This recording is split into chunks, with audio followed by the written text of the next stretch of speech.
discuss forcing a door that opens inward, okay? Again, first thing we do is size it up. What's the door constructed of? What's the wall constructed of? What is the frame constructed of? It's a wood door and a wood wall, wood frame like a residential, probably not gonna be too big of an issue.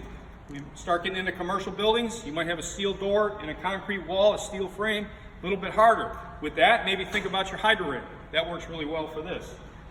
So again, first thing we do, we size it up, okay? The next thing we're gonna do is determine which way does the door swing.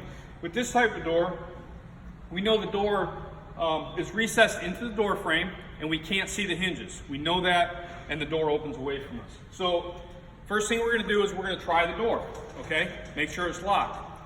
Second thing we're gonna do is we're gonna shock the door. What shocking the door is, it's basically gonna start creating that gap so that you can place your halogen.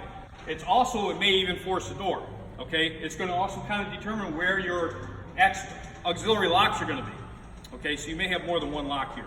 Okay, so first thing we're gonna do is we're gonna shock the door. Trevor?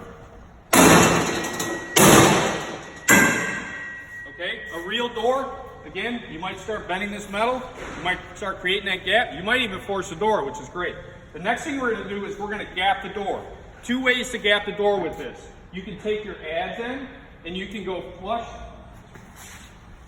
You can take your adz in, you can go flush into the door.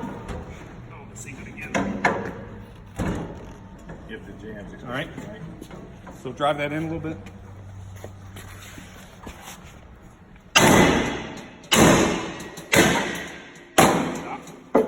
So you can take it and you can go up and down with the shaft of the halogen. This is a little tough because it's a simulator, but you can go up and down with the shaft of the halogen and that'll start creating your gap. Another way to do this is to take the axe wedge, set it between the door and the frame, and drive it in. Keep going. Okay, stop. So if you look here, you've got a pretty good gap right here. Okay, that works really well. So the next thing we're going to do is we're going to place the fork end of our halogen at a 45-degree angle to the door, and we're going to start working on setting this door. So what you want to do? What you want to do is have the bevel of the halogen away from the door. So this part here wraps around the door frame. So we're going to start about there, and you're going to hold the halogen. Yep. All right, grab the halogen. Good, pull it up. All right. So we've captured what we have. So now our commands are hit, drive, and stop. The guy on the halogen looks right here. The guy on the axe needs to listen to the guy on the halogen. This is all communication. You've got to watch the progress of the halogen right here. As this halogen is driving past the door and the frame, you're going to bring this halogen 90 degrees to the door frame. Okay? Also, with the axe, it's short, controlled hits. Okay? And you'd be on one knee up, one knee down, so that you can move with the halogen. Okay? Go ahead. Hit. Hit.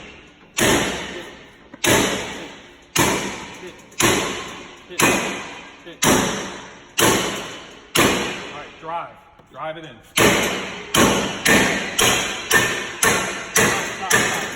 Okay. Drive a little more. Stop. All right, so if you look here, Trevor, go ahead and let go. If you notice here that the tool is suspended basically by the door frame, that is set.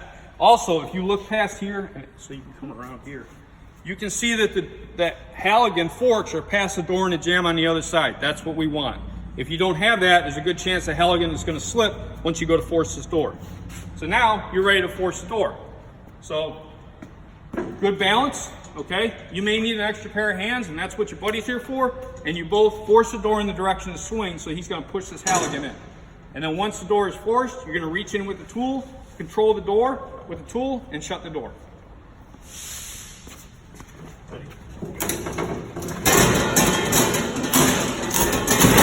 Good.